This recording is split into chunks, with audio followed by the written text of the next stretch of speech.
మలేషా అన్నా ఈ రోజు ఏ వారం రా? శనివారం అన్నా. నాకు అర్జెంటుగా బుధవారం కావాలి. ఈడ కిందికెళ్ళి బయలైపోతున్నది. మనం బయలైతే భుజారం రాదన్నా. భుజారం వస్తేనే మనం బయలవ్వాలి. కొంచెం వాడన్నా. ఈ అబ్బా ఏం రో నాకే ఎదురు చెప్పినోని పోయి రావురా తీస్తా. అసలు ఈ బుధవారం ఊరు కనిపెట్టిర్రా. ఆడే అన్నా మహేష్ బాబు గారు.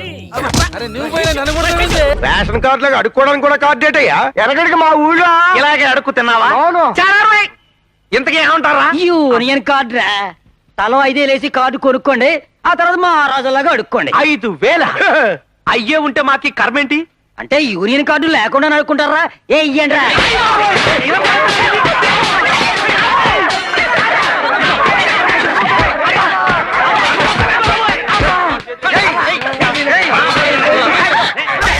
నమస్కారం కుమార్ బాబు. ఎరా బుల్లబ్బాయి బాగున్నావా? బాగున్నాను సార్. లోపల ఆఫీస్ లో ఉంటాను, కూల్ డ్రింక్ పంపించు. అలాగేనండి.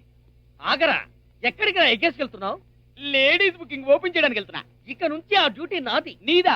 మరి నన్నేం చేయమంటావు? నేను అమ్మిన టికెట్లు నువ్వు గేటు దగ్గర నించోని చించు. చుంచు వెధవా. ఎటువంటి సేవ?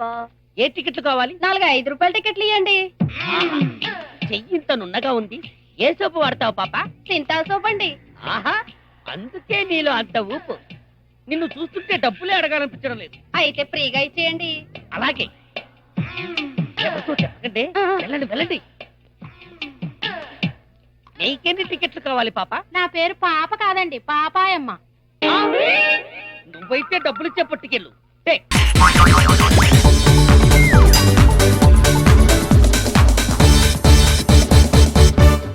మన అబ్బాయి ఆనంద్ బాబుకి అద్భుతమైన సంబంధం చూశాననుకోండి. ఏమండో సంబంధం అంటే అల్లాటప్ప సంబంధం కాదు, కత్తి లాంటి సంబంధం అండి. ఆ మాట అనాల్సిందే మేము. చూడండి, డిగ్రీ పూర్తయ్యే వరకు మా వాడికి పెళ్లి చేసే ఆలోచన లేదని చెప్పాను కదా. అవునయ్యో, నేను కూడా మా అమ్మాయి పెళ్లి ఎందుకు చేయలేదు తెలుసా? అబ్బాయి దొరికిండు.